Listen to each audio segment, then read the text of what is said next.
American Dream. Dispace en chaîne, Investment Group. Rêve américain pour la Kosomba Lopango aux États-Unis. Plus précisément la ville où y a Dallas. Aujourd'hui c'est possible. Pays moi pendant 30 ans.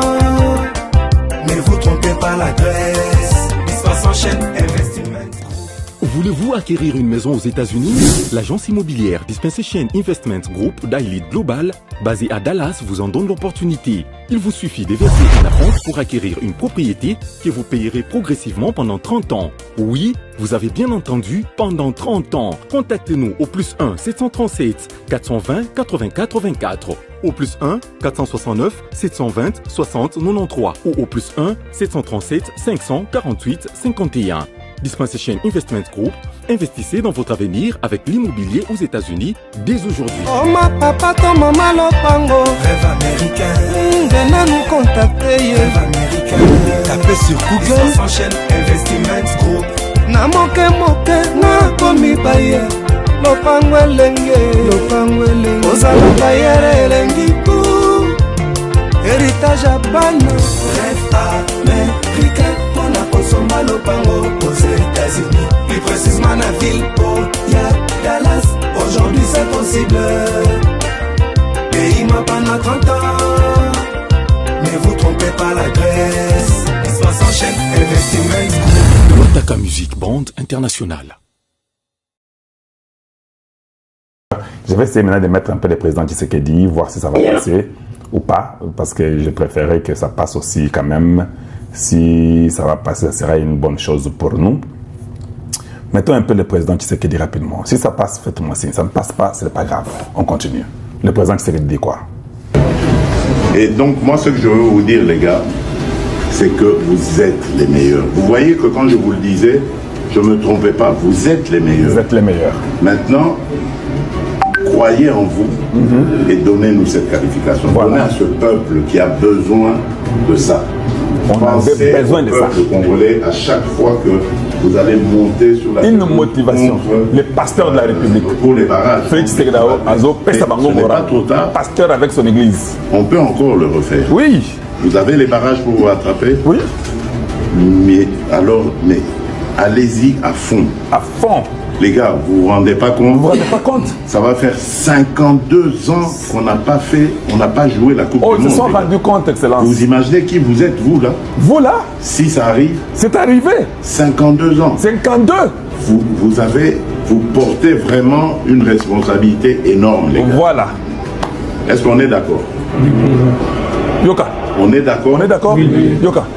Vous allez vous qualifier? Oui. Yoka niveau. Et merci. Yoka niveau. On est d'accord? Oui. Vous allez vous qualifier? Oui. C'est-à-dire que niveau Moussous. Niveau Moussous, je vous dis. Donc, le président il joue tous les rôles. Il joue le rôle des pasteurs, il joue le rôle des les motivateurs. Il a motivé. Ça fait 52 ans. 52 ans, c'est quand nous parlons dans le sens du pays et le Zaïre, l'ancien nom ou quoi, et le Congo. Mais pour le nom du Congo, c'est la première fois et c'est Tshisekedi. Donc le Congo n'est jamais, sous le nom du Congo, on n'est jamais parti au mondial. Nous partons au mondial sous le nom du Congo avec le président Tshisekedi. C'est ça la vie. Ceux qui ont ça Kanda, oh non, il commis sur le corps de Semouloubala, pourquoi? Non, le problème n'est pas Semouloubala. Ici, c'est le Congo. Les gens qui ont marqué là, peut-être qu'il n'y a pas de Balouba là-bas. C'est le problème du Congo. Et si vous arrivez à aimer et à atteindre ce niveau là-bas, c'est très intéressant pour tous les peuples congolais. Les joueurs ont cru en leur président et ils ont fait la fierté de la République et nous sommes là. Voilà, donc il faut être seulement content. Si tu n'es pas content, c'est ton problème, ça arrive. Tu peux être seulement un démon. Il y a tellement beaucoup de démons. Hein, et ça peut arriver que tu ne sois pas aussi content. Et ça, problème, tu es seulement parmi les démons qui existent et ça va passer. Donc même à Goma, les gens étaient dans la joie de voir que ça s'est très bien passé. Anthony. Ça c'est à Goma. Balobi, pourquoi vous avez sauté? Ça c'est à Goma. Le sac à Nabino. Donc voilà, nous sommes contents pour les gens qui voient l'image de Goma. Les gens qui sont je n'ai pas un téléphone extra, les 2 téléphones sont utilisés. Voilà pourquoi je ne suis pas en mesure de vous montrer, mais je vous parle pour que vous puissiez entendre qu'à Goma, les Congolais étaient sortis, ils étaient contents. Les enfants ont signé, ils sont sortis et c'était incroyable, c'était bien. Voilà, donc juste pour dire que les peuples congolais étaient très contents pour ce qui nous est arrivé et c'est une joie pour nous. Bon, maintenant, quelqu'un peut être mécontent, ce n'est pas grave, c'est normal. Tu peux être aussi mécontent pour Zarandoki, pour les Mézaté. Mais sachez seulement que nous, les Congolais, nous étions très contents de notre victoire et ça nous enchante. Et voilà, si tu ne veux pas, tu ne veux pas. Tu es content, tu n'es pas content, mais le Congo a gagné. Tout le monde, j'ai suivi beaucoup des commentateurs de l'Europe, de l'Afrique. Ils sont dans la joie pour le Congo. C'était la meilleure équipe, de toute façon. On a très bien joué. Et on a donné un cadeau aux Nigériens dans la 3e minute, juste au début du match. C'était une erreur qui arrive, mais qui ne devait pas arriver pour ce joueur-là, mais ça arrive. C'était un jeu, hein. Ils ont marqué, mais à la 33e, quelque chose comme ça, on a repris, c'était 1-1 et c'était fini. D'ailleurs, à la 25e minute, parce que j'ai regardé tous les matchs, 25e minute du premier mi-temps, les jeux avaient changé. Comme on dit, Mundela a changé jeu. Les Nigériens ne pouvaient plus s'en sortir. On a très bien joué, on a égalisé.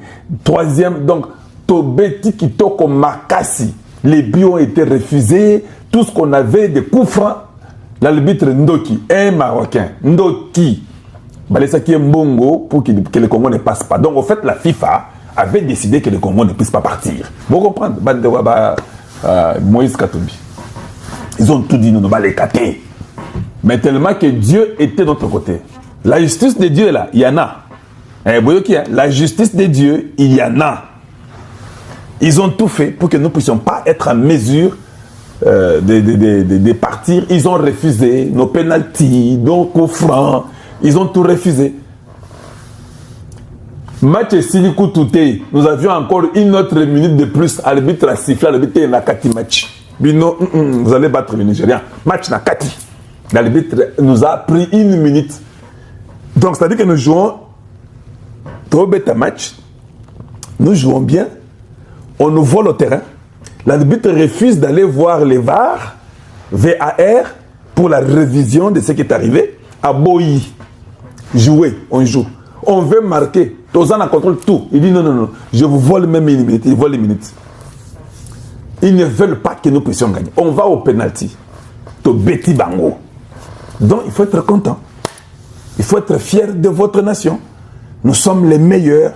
Et beaucoup de gens ont dit c'était la meilleure équipe. Et puis, la façon que Bissot Zaka. Comment Zaka Bongo? Bissot Zaka Bongo. Si on partait, on avait battu le Sénégal et comme ça, on ne pouvait pas être Kitoko Magassi. Il fallait raboyer.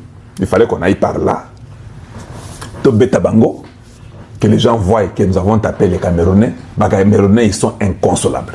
Il y a un gars là qui dit le Cameroun ne va pas aller à la Coupe du Monde. Le Cameroun. Bangonde Bakole Bale. Je dis, vous êtes aventuriers. Vous êtes né ici en 2000.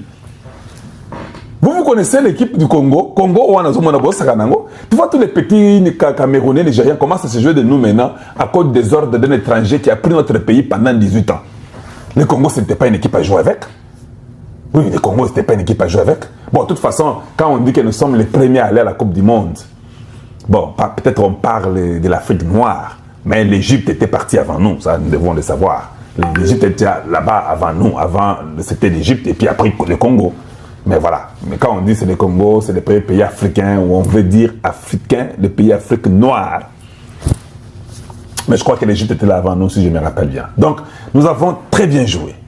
Les défenseurs, Chancel Mbemba. Lui n'est pas Bemba, lui est Mbemba, mais il est du Congo central. Bon, il ne faut pas parce que vous, les Cassins, là, quand on dit Mbemba, il mouloubate. Donc, les défenseurs, notre capitaine, l'écolier, comme on l'appelle, l'écolier, les capitaines, Chancel Mbemba. Nous avons Dylan Betubingisa, Betubinsika. Donc nous avons des vrais défenseurs. Marcel Tisserand. Nous avons des bons joueurs qui peuvent jouer la défense normalement. Hein? Donc, Tobe Tabal est propre. Et puis, Axel Toanzembe. Tozana ba joueur moko. Bino bozero token na Mexique. Est-ce que je peux aussi aller là-bas? Je me demande si je dois aller au Mexique. Pour aller noter la match. Hein? Et puis, Gédéon Kaloulou. Donc, on a besoin d'un défenseur. Ce qui va vendre, on dit en Chilba, bah, dit le Chimanou. Donc, on va construire le mur. Les Kassiko, on les casse sous terre. Charles Piquel, ça c'est les milieux maintenant, les milieux de terrain. Nous avons Charles Piquel, hein, Piquel. Et puis Neskens Kebano, Ngaïel Moukao. Et puis nous avons Noah Sadiki, nous avons Aaron Chibola. Hey, on a des milieux de terrain. Beta. Je suis en train de louer chaque joueur parce que je dois les reconnaître. Peut-être leurs frères regardent Kalonji TV. Alors il faut que Kalonji TV loue nos joueurs. Les attaquants, Cédric Bakambu. Ce sont nos attaquants. Nous avons Yaon Wissa. Nous avons Fiston Mayele. Nous avons Meshak Elia. Ah, Bobo Sani Elia. Samuel Essembi. Donc ça sont nos joueurs et nous les aimons. Il y a des réserves, il y a beaucoup de joueurs. Il y a ceux qui sont malades, ceux qui sont blessés. Vous tous là. Et l'entraîneur. Entraîneur d'Abisso, on a Alingui, entraîneur. Notre entraîneur là, il est bon. Hein? Oui, je vous dis vrai, il est bon. Parce que, tant que tu combines à 121 minutes, bon, on nous a volé une minute. 121 minutes, il nous change le gardien. Parce qu'en tant qu'entraîneur, il sait que côté but, bien. Parce que l'entraînement, on sait voir, quand vous entraînez, vous faites des pénaltys, l'entraîneur sait voir que ce gardien ici, côté pénalty, il y a ça bon. L'autre est de tir de loin à Zabon. C'est lui qu'on a vu au terrain là. Il est bon pour le tir de loin. Pour la penalty, Timothy Fayoul. Biso, Wanande Fayoul na biso. Nous sommes dans la bino. Oyo Fayoul, oyo, faut y aller. Mais nous allons jouer contre une équipe là, je ne sais pas laquelle. Je pense que par la façon que les gens expliquent ça, n'explique pas ça très bien. American Dream. Dispassant chaîne Investiment Group. Rêve américain pour la Kosomba Lopango aux États-Unis. Plus précisément la ville où y'a Dallas. Aujourd'hui c'est possible. Pays m'a pendant 30 ans. Ne vous trompez pas l'adresse. Dispassant chaîne Investiment Group. Voulez-vous acquérir une maison aux États-Unis? L'agence immobilière Dispensation Investment Group d'Elite Global, basée à Dallas, vous en donne l'opportunité. Il vous suffit de verser un acompte pour acquérir une propriété que vous payerez progressivement pendant 30 ans. Oui, vous avez bien entendu, pendant 30 ans. Contactez-nous au +1 737 420 84 24, au +1 469 720 60 93 ou au +1 737 548 51. Dispensation Investment Group, investissez dans votre avenir avec l'immobilier aux États-Unis dès aujourd'hui. Oh ma papa, ton maman Lopango. Rêve américain. Venez nous contacter. Rêve américain. Tapez sur Google. Dispassant chaîne Investiment Group. Na moke na komi baye. Lopango elenge. Ozala bayere elengi pou. Héritage à bana. Rêve américain. Pour la Kosomba Lopango aux États-Unis. Plus précisément la ville où y'a Dallas. Aujourd'hui c'est possible. Pays m'a pendant 30 ans. Ne vous trompez pas l'adresse. Dispassant chaîne Investiment. Lotaka Music Band International. Allô, mbote balandi nyonso oyo nyonso bapesaki confiance na Papa Ngunza. Merci na balandi nyonso, merci Mfumuki Mbangu na nyonso oyo salami, merci. Nazozwa sous départ lobby à partir à 7h30 en pleine réunion. Merci Mfumuki Mbangu na nyonso oyo bopesi na makamu nyonso oyo eza directement, merci. Lelo na kati ya spiritualité, c'est ça la compétence ya koyeba kati ya likambu oyo elingi salama na oyo elingi salama te. Merci bankulu bopesa confiance. Mutu nyonso aza na besoin kozwa spiritualité eza connaissance. Abenga Papa Ngunza directement na banza oyo nyonso alandaki émission, nyonso alandaki vidéo na biboza na patience. yango moni spiritualité yango na récite merci mfumu kimbangu na nyonso oyo bino bosali merci bofongola pe nzela oyo ngai nazala kwime nakomi susu na insécurité par rapport ya musala ndenge ezosalama merci. Numéro ya Papa Ngunza disponible directement, plus de 143 98 17 17 013. Plus de 143 89 44 54 885. Merci Seigneur, merci Mfumu Kimbangu. Na nyonso bopesi na vision na esengo population. Yangwana esali rencontrer directement, ya pe directement ya koyeba kati ya ko rencontrer na eloko oyo esengi directement na nzela moko ya koyeba résultat sur place ya kolanda kati ya eloko oyo esengami ya kosalama. Merci na nyonso oyo bopesi na vision, merci na nyonso oyo eza directement ya kosilisa kati na eloko oyo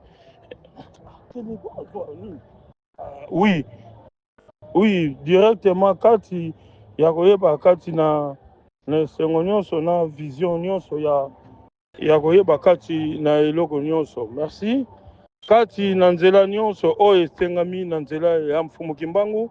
Merci na résultat nyonso oyo napesaki promesse yango peuple congolais bo remercier bopesa pe bo protéger nga malamu kati na musala oyo ezosalama. Numéro ya Papa Ngunza toujours est disponible ya koyeba kati na eloko oyo ezosalama plus de 143 98 17 17 013 plus de 143 89 44 54 885. Merci Nabanza bolanaki na 17h Papa Ngunza lobaki lelo mutu nyonso oyo asosedere na directement nzela oyo ya Mfumu Kimbangu. Merci na zui espace oyo na utaki koloba mutu nyonso azala na patience ya kosilisa nanu kati ya likambo oyo eza ya mboka oyo mpe ezozwa pe directement phénomène ya ngwana nyonso oyo esengamaki ya kosalama.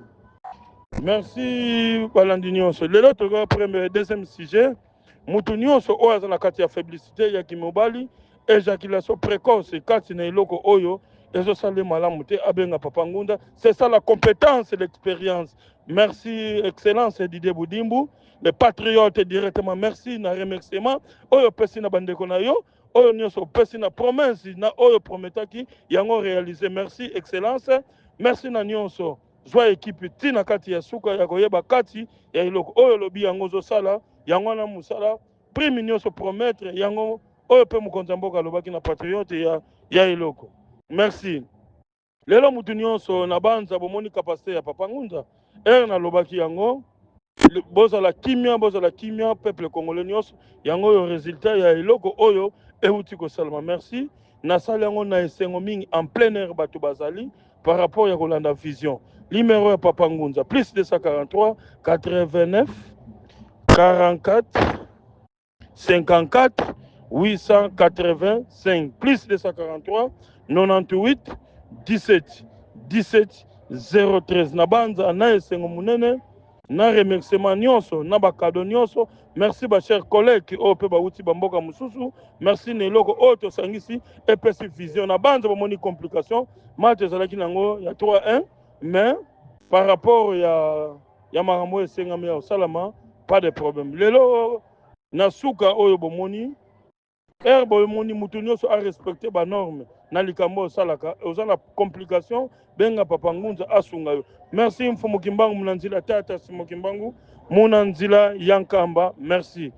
Lelo sujet ya misatu toko kompine nyonso na ndeko moyindo oyo kozwa vision kati na eloko ezosalama. Lelo esengo eza na plein naza libande ya koyeba kati eloko soki mutu nyonso alandaki nga yokaki nga vers 16h video oyo etambolaki bozala kimia résultat ezobima. Merci.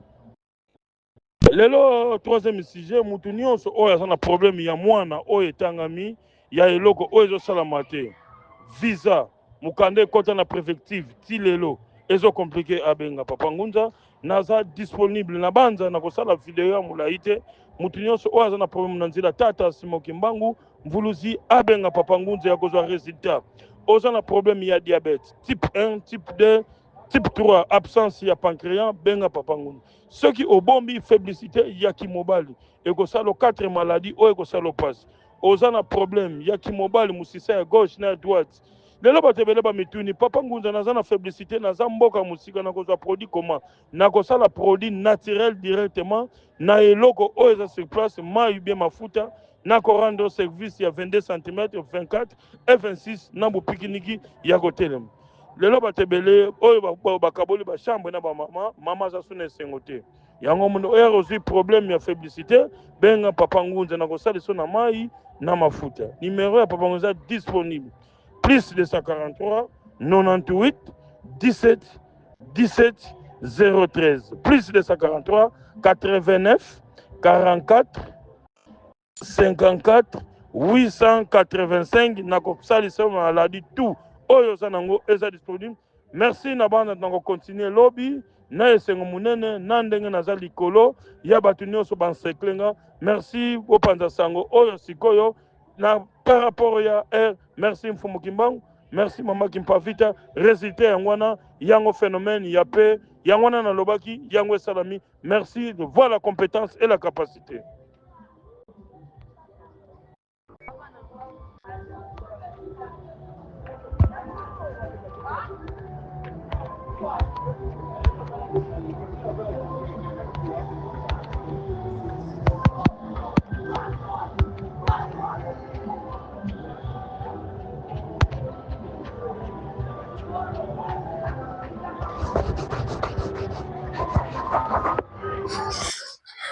Bana mboka, bonjour, bipai oyo, bozweli biso, bonsoir, pona baye bakolanda biso na pokwa. C'est toujours votre humble serviteur, Président Edi Kanku. Naye, toye kolobela makambo ya mboka. Toye kolobela mboka, parce que mboka oyo, so olingi yango te, eza problème na yo. Bomonaka biso ke toza batu ya Tshisekedi. Oui, je l'assume, naza mutu ya Tshisekedi. Je suis de l'IDPS. Mikolo toloba te, tolinga koloba lelo pona nini bandeko. Bipai nyonso bozwi biso, bo like, bo s'abonner, bo commenter, bo aimer. Na koloba lelo. Na olinga koloba soute. Mais lelo na linga na loba pona nini. Parce que bomoni maye oyo Kagame asali. Oyo Kagame asali. Kagame, chef de l'État, abengie to Trump, abengie Kagame Keïte. Kagame Keïte. Maintenant,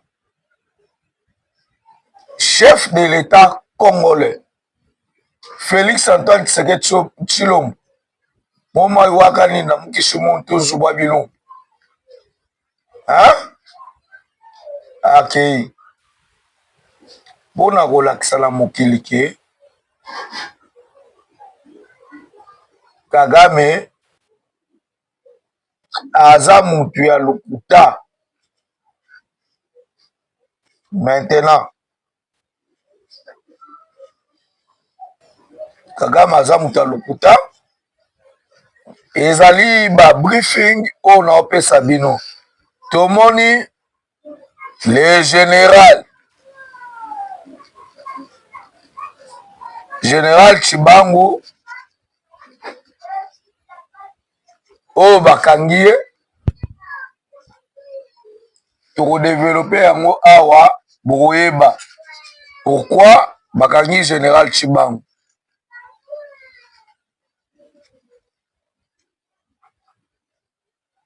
Nazotanga un petit frère ya John Numbi oyo azali au gradé na ba M23 AFC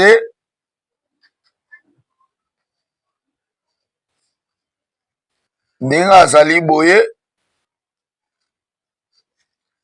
bana mboka bozela oyo azali au gradé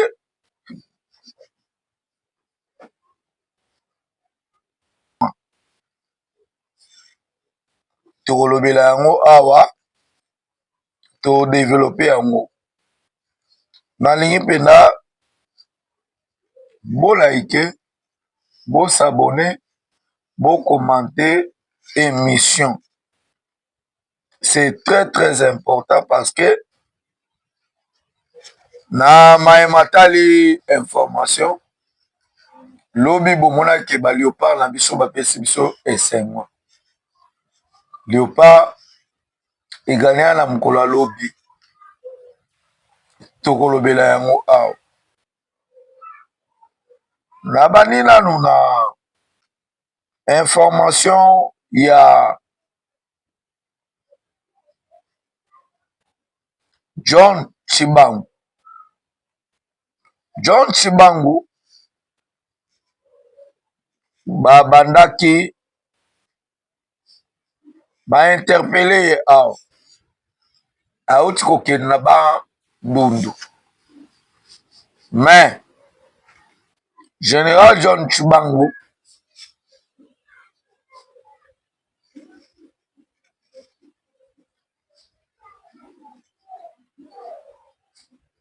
bauti kosala makambo ya mabe oyo eza normal te. Papa mboka oyo soki biso tolingi yango te eza bato balinga mboka oyo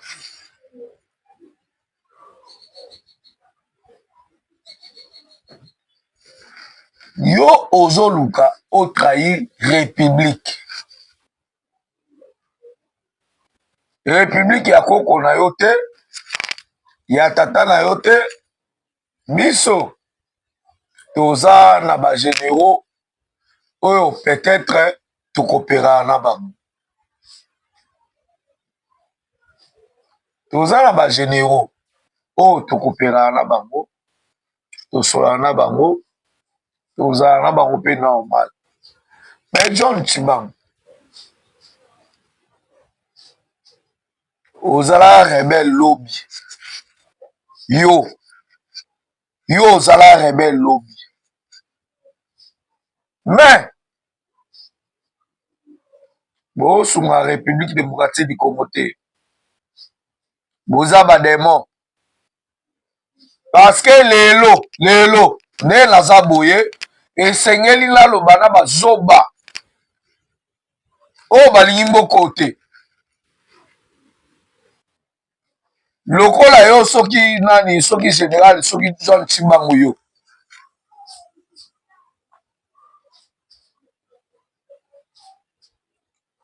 boza normal te. Bokobundisa république mpona nini? Oye mpe boye oye ozobundisa république yo John Chibangu.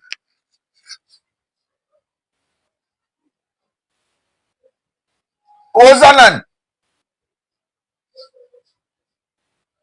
Yo oleki bato nyonso na mboko na makasi.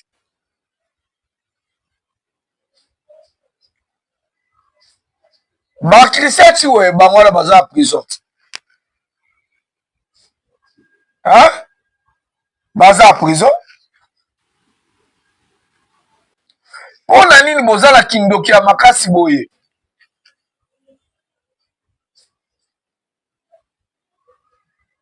Yeba yango lokola tokoti na nzela na yo toti côté po eleki ikomi buzoba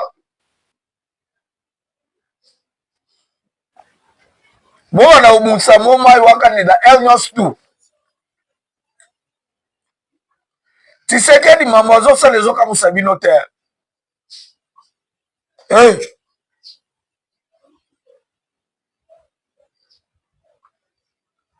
bandeko tozoloba awa tozosala lisapo te tozosala soki baironie te on dit la vérité boyeba yango lelo soki Félix Antoine Tshisekedi momai wakanila mokisi moto zoba biloko lelo aza te kongo oyo ekokende mosika kongo oyo ekopanzana ta mosu boyebi yango te lelo Léopard yeyo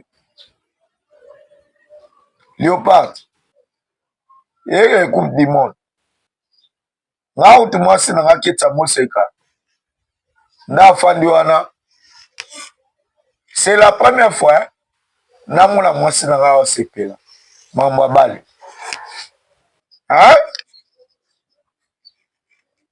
aosepela pour la première fois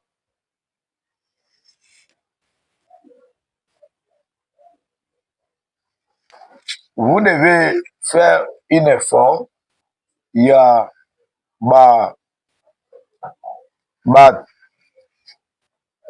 oyo bazali kokombattre mkonza mboka bakende mosika tozwi mwana oyo Seth Kikuni baparticipe na Mayematali Kabila Kazemberebe soki nani Kanambe na Kenya oyo baforme AFC baforme kuna na Kenya Seth Kikuni ayawa toche maboko eza mabete eza malamu parce que mutu moko te akoki ko se comploter contre la République. C'est ce qui s'est passé. Akoki ko sala yango te. Seth Kikuni aya ye Seth Kikuni batie maboko basali mabete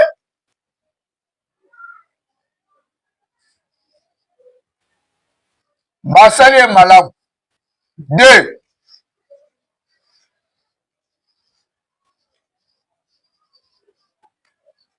naena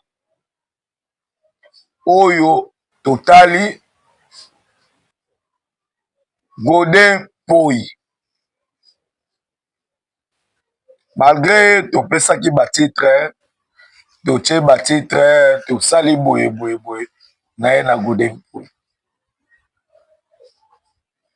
Poi oza liboma oa liboma yo oza naye na mboka oyo ozalaka président ya nini ya assemblée nationale soki assemblée provinciale yo Godin Poi yo qu'est-ce que toi tu as fait toi oyebi no bosaka na bato makasi bosaka na bato makasi président ya assemblée provinciale ya ville province de Kinshasa yo Qu'est-ce que toi tu as fait, toi? Olakisi batuka olata ba nini, ozolata ba bilamba oyo ozolata ya ba couleur ebele nde oye olatisa bato yo godepo yo godepo oza nani na buku tozali sikoyo kosancharge na yo kanga bomba lelo ozalaki moto ya PPRD soki Tshisekedi azoberse bino apesa bino soki nini nalobi boye yo godepo yo tokotika bino su te ekomi buzobo yo oza nani yo paster ya lukuta muyibi o naolinga oloba mikolo te me naoloba lelo naoloba yo godepo yo ezala mbala suka na yo osakana na momai wakati mukisi mutu zuba bilungu ezala mbala suka pase ya PD yo oza paser yo oza paser sia paster ezala mbala suka komeka su te yo oyebi mpasi oyo biso tomona idps oyo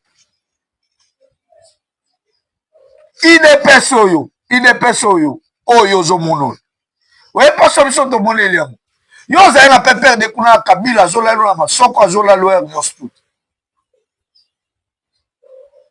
nyama gode mpoi na ozongelo bien nalingi naloba boye bandeko boteni nga rigueur te en tout cas bolimbisa parce que peut-être kanda e mataki ngai nalingi tozala nini naye na makambo ya Thérèse Gaikwamba oyo azali ministre ya affaires étrangères na biso oyo azwi zemi nali naloba na baimbesile bazoba bakizengi mwasi nyonso tu so aza na ndako na ye aza epa na ye mobali na ye azala na posa na ye mama Thérèse Kaikwamba azwi oyo tobengi zemi me zemi wana mama Thérèse azali na mobali oyo ya ye sikoyo nakomona tu bandoki bakizengi bambwa oyo bazoyawa baya azwi zemi ya Tshisekedi eza kindoki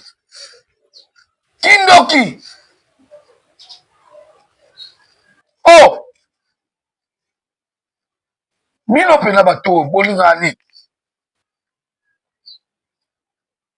ozo aza matama minene ala soki boketi wana afanda abanda koloba mambo ya Thérèse Gaikwamba aza mwasa libala aza ndako na ye akoki kozwa zemi ya mobali na ye akoki te me akozwa zemi ya mobali na ye vous blaquez avec les faits pourquoi Yo boketu nalandi yo oloba awa o soki ngai chilolo ya mama na yo sonose Félix Antoine Tshisekedi chilolo ya mama na yo nyokanga bie boketi chilolo ya mama na yo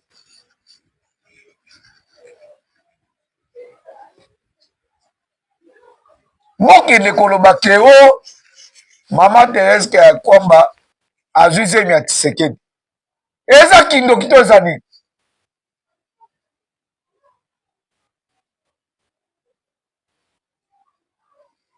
omoni yo kaka nde olobaki oya jour oya moto ya liboso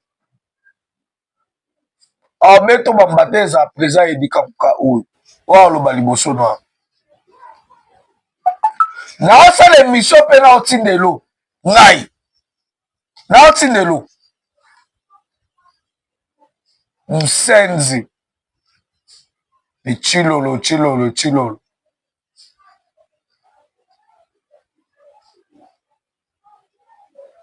oza zobo otanga te ofandi na Belgique oyo ofandi wana otikali ata koyeba ta kokoma te koyeba ta kotanga te zoba makaka yo zela sikoyo nazosa charge na yo naza nimero na yo nazosa charge na yo chilolo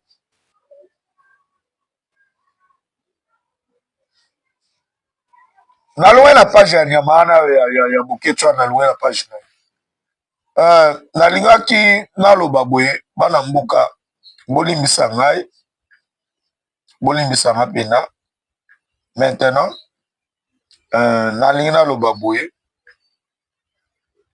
tozali na ta moko esengeli tosunga chef de l'État tosunga chef de l'État na nini ezali ke notre chef est mal entouré wana tukoki kobombela omo il est mal entouré on doit faire quelque chose mpona tosunga mokonzi ya mboka na biso on doit faire quelque chose